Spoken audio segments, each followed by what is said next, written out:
ሰላም እንደምን ቆያችሁ ውድ የአንከር ዜና ቤተሰቦች። ሰላም ፍቅር ጤና ባላችሁበት ድረስ እያለን የሰዓቱን ዜና ይዘን ቀርበናል። አስመራ ቤተ መንግስት ውስጥ ውጥረት ነግሷል። ኢሳያስ አፈወርቂ መፈንቅለ መንግስት ልታደርጉብኝ እያሴራችሁ ነው በማለት 7 የቁልፍ ደህንነት ሹሞችን ማሰራቸው ተሰምቷል። ይህ ዛሬ ከነጋ የተሰማ አስደንጋጭ ዜና ሆኗል። ኤርትራ ላይ የመፈንቅለ መንግስት ሊካሄድ የሚሉ ወሬዎች በሶሻል ሚዲያ እየተናፈሱ ነው። የሰራዊቱ አዛዦች ለሁለት ጎራም መከፈላቸው እየተነገረ ነው። ለውጥ የፈላጊው ቡድን የሚደግፉ ከፍተኛ መኮንኖች ኩዴታት ወይ መፈንቅለ መንግስት ሊያደርጉ እንደሚችሉ ፍንጮች እየወጡ ነው። በዚህ ጉዳይ ተጨማሪ መረጃዎችን ሰብሰብ አድርገን ለእናንተ መጥተናል። የኤርትራ ወታደሮች ተጨማሪ ቦታዎችን እየተቆጣጠሩ እንደሆነ እየተናገረ ይገኛል። ውስጥ ያለው ሽኩቻው ቢኖርም በአሰብ አቅራቢያ የኢትዮጵያ የድሮን ማዕከልንም ገንብታለች። ባለፉት 2 ቀናት የኤርትራ ጦር የኢትዮጵያ ግዛት በሆነው ኢሮብ ተጨማሪ ቦታዎችን መቆጣጠሩ ተሰምቷል። የኤርትራ ወታደሮች እስካሁን ከተቆጣጠሮቹ ቦታዎች ባለፈ ተጨማሪ አካባቢዎችም ተቆጣጥረዋል።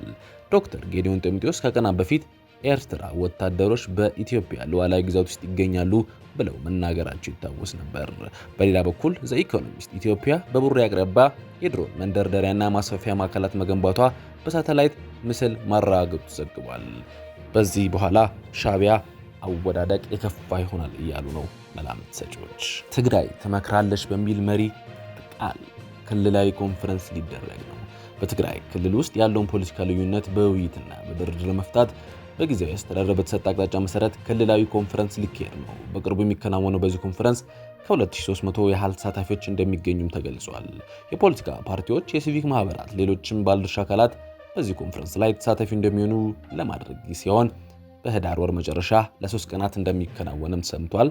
ከዚህ ጋር በተገናኘ ወደ ኋላ እንመለሳለን። የኢትዮጵያ ፌዴራል መንግስት እና ህዝባዊ ወያኔ ሓርነት ትግራይ ህወሓት ፕሪቶሪያ ደቡብ አፍሪካ ላይ ግጭትን ለማስቆም ስምምነት ከተፈራረሙ ባለፈው ጥቅምት 23 ሶስተኛ ዓመቱን አስቆጥሯል። የሶስቱን ዓመታት ብዙዎች እንደሚሉት ሁለቱ ኃይላት በስምምነታቸው መሰረት ግዴታ ያልተወጡበት ወይም ሊወጡ ያልፈልጉበት፣ ሰላምም ግጭትም ያልኖረበት ሆኖ ነው ያለፈው። የኢትዮጵያ ፌዴራል መንግስት ህዝባዊ ሓርነት ትግራይ መሃል አሁን ያለው ድባብ ደስ አይልም። በትግራይ ተቀስቅሶ ወደ አማራና አፋር ክልል የተስፋፋውና በመቶ ሺዎች የሚቆጠሩ ሰዎችን ህይወት የበላው ሰሜን ኢትዮጵያ ጦርነት በዘመናዊ ዓለም አስከፊ ከሚባሉ ጦርነቶች ሆኖ አንዱ ተመዝግቦ ቢያልፍም ላይመለስ ያከተመ ግን አልመሰለም። ሰሞኑን የሚታዩት ነገሮች ደስ አይሉም። በዚህ ዙሪያ ጥንቅር ለእናንተ ይዘናል። የተወደዳችሁ የአንከር ዜና ቤተሰቦች መረጃውን እየሰማችሁ አብራራችሁን ስላላችሁ እናመሰግናለን። መረጃውን እየሰማችሁ ባላችሁበት ሁኔታ ላይክ፣ ሼር ማድረጋችሁ እንዳትረሱ። ለቻናላችን እንግዳ ከሆናችሁ ሰብስክራይብ አድርጋችሁ ከአንከር ዜና እንድትወዳጁ ጋብዘናል። አሁን በዝርዝር ወደ ያዝናቸው መረጃዎች እናልፋለን።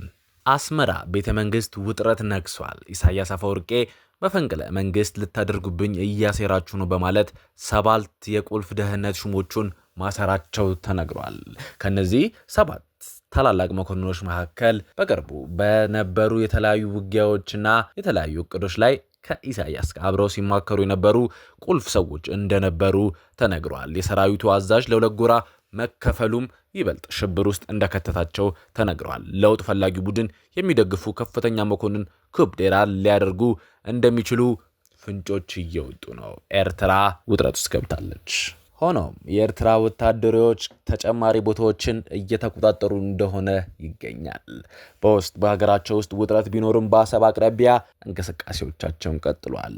በአሰብ አቅራቢያ ኢትዮጵያ ድሮን ማዕከልም መገንባቷን በሳተላይት ማየት ተችሏል። ባለፉት 2 ቀናት የኤርትራ ጦር የኢትዮጵያ ግዛት በሆነው ኢሮብ ተጨማሪ ቦታዎችን መቆጣጠሩ ተሰምቷል። የኤርትራ ወታደሮች እስካሁን ከተቆጣጠራቸው ቦታዎች ባለፈ ተጨማሪ አካባቢዎችን መቆጣጠሩ ተነግሯል። ዶክተር ጌዲዮን ጢሞቴዎስ ከቀናት በፊት የኤርትራ ወታደሮች በኢትዮጵያ ሉዓላዊ ግዛት ውስጥ ይገኛሉ ብለው እንደነበር ይታወሳል። በሌላ በኩል ዘ ኢኮኖሚስት ኢትዮጵያ በቡሬ አቅራቢያ የድሮን መንደርደሪያና ማስፋፊያ ማዕከላት መገንቧ በሳተላይት ማረጋገጥ ተችሏል።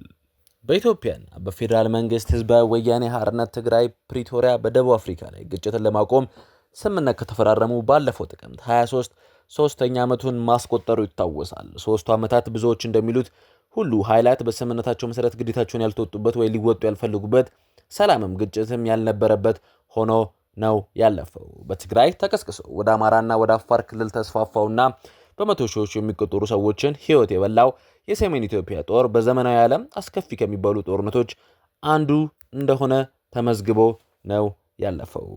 ባለፈው ሳምንት ጥቅምት 26 2018 የአፋር ብሔራዊ ክልላዊ መንግስት የህወሓት ታጣቂዎች ድንበር አልፈው በርካታ ቀበሌዎች ወረሩብኝ ብሎ መግለጫ ማውጣቱን ተከትሎ ዓለም አቀፍ መገናኛ ብዙሃን መረጃውን ለመቀባበል አፍታም አልወሰደባቸውም። የክልሉ መንግስት በመግለጫው የህወሓት ታጣቂዎች ሰላማዊ ሰዎች ላይ የተለመደ ሽብር ጥቃቱን በግልጽ ጀምሯል ብሏል። የትግራይ ክልል ጊዜያዊ አስተዳደር ባወጣው አጸፋ መግለጫ በሁለቱ መግለጫዎች ደረሱ የተባሉ ጥቃቶችን ውድቅ አድርጓል። ጊዜያዊ አስተዳደሩ መግለጫው ትግራይን ለማወክና እርስ በርስ ለማዳማት ሆን ተብሎ በአፋር ክልል ታጣቂዎች እንዲደራጁና እንዲታጠቁ ምቹ ሁኔታ መፈጠር በመደገፍ ተልዕኮ በመስጠትና ትግራይ ላይ ተደጋጋሚ የጠብ አጫሪነት ተግባር ሲፈጸም ቆይቷል፣ አሁንም እያካሄደ ነው ይላል።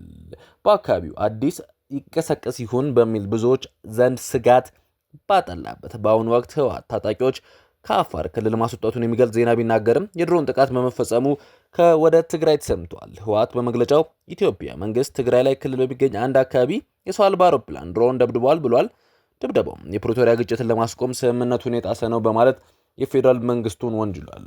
በአማራ ክልልና በሌሎች መንግስት ጸጥታ ኃይሎች ከተደራጁ ጸጥታ የሚደረጉ ውጊያ በመርገብ ይልቅ ተባብሶ በቀጠለበት በትግራይና በአፋር ክልል አዋሳኝ አካባቢ የተከሰተው ውጥረት ሊደገም ወደማይገባው አስፈላጊ ጦርነት ያመራ ይሆን ወይ? ሃይ ባይ አግኝቶ ከአጥፊው መንገድ የመመለስ እድል አለው? አብረን የምናየው ይሆናል። ትግራይ ትመክራለች በሚል መሪ ቃል ክልላዊ ኮንፈረንስ ሊደረግ ነው። በትግራይ ክልል ውስጥ ያሉ ፖለቲካ ልዩነትን በውይይትና በድርድር ለመፍታት በጊዜያዊ አስተዳደሩ በተሰጠ አቅጣጫ መሰረት ክልላዊ ኮንፈረንስ ሊካሄድ ነው።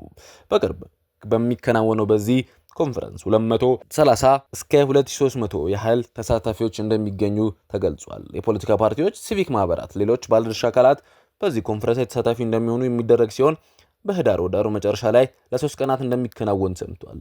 ትግራይ ትምከር፣ ትህብር፣ ትሰግር በሚል መሪ ቃል የሚከናወነው ይህ ኮንፈረንስ የሚዘጋጀው ኮሚቴ ሊቀመንበር የሆኑት አቡነ ተስፋ ስላሴ መድን በመቀሌ በሰጡት መግለጫ በክልሉ ካለው ችግር መውጫ መንገድ መወያየትና መነጋገር ነው ብለዋል። በሀገር ውስጥ ያሉና በውጭ ሀገር የሚኖሩ የክልሉ ተወላጆች በኮንፈረንስ ላይ በንቃት እንዲሳተፉ ጥሪ ያቀረቡት አቡነ ተስፋ ስላሴ በክልሉ ተወላጆች መካከል አንድነትን በማስፈን ወቅቱ የሚጠይቀው ተግባርም መሆኑን አሳውቀዋል። በወርቅና በዶላር ክምችት ኢትዮጵያ ከዓለም 112ኛ ደረጃ ላይ ተቀምጣለች። ግሎባል ፋየር ፓወር ባወጣው አዲስ 2025 ሪፖርት እንደገለጸው የወርቅና የውጭ ምንዛሪ ክምችት ለአንድ ሀገር ኢኮኖሚ መረጋጋት መሰረት ነው። እንዲሁም ያቺ ሀገር ያላትን ኢኮኖሚ ጥነት በዓለም መድረክ ላይ ያላትን ኃይል የሚገልጽም ነው። በዚህ ዙር ውስጥ ሁሉም የዓለማችን ሀገራት የወርቅና የውጭ ምንዛሪ ክምችት የተዘረዘረ ሲሆን ከ1 እስከ 5 ያሉ ሀገራት የዓለማችን 1/3 ክምችት እንደያዙም ያሳያሉ። እነዚህ ሀገራት በቅደም ተከተል ቻይና፣ ጃፓን፣ ስዊዘርላንድ፣ አሜሪካና ህንድ ናቸው። ቻይና ከ3 ትሪሊዮን ዶላር በላይ የሚያወጣ ክምችት እንዳላት የሚገለጽ ዝርዝሩ ከአምስቱ ሀገራት 49% የሚደርስ ክምችት መያዙንም አስረድቷል። በዚህ ዝርዝር ከአፍሪካ ቀዳሚነት የተቀመጠችው ሊቢያ ስትሆን ክምችት 92 ቢሊዮን ዶላር እንደሚያወጣም ተነግሯል። ሊቢያ በዓለም 32ኛ ደረጃ ላይ የምትገኝ ሲሆን አልጄሪያ ትከተላለች። ግብጽ በ33 ቢሊዮን ዶላር የወርቅና የዶላር ክምችት 54ኛ ደረጃ ላይ ተቀምጣለች።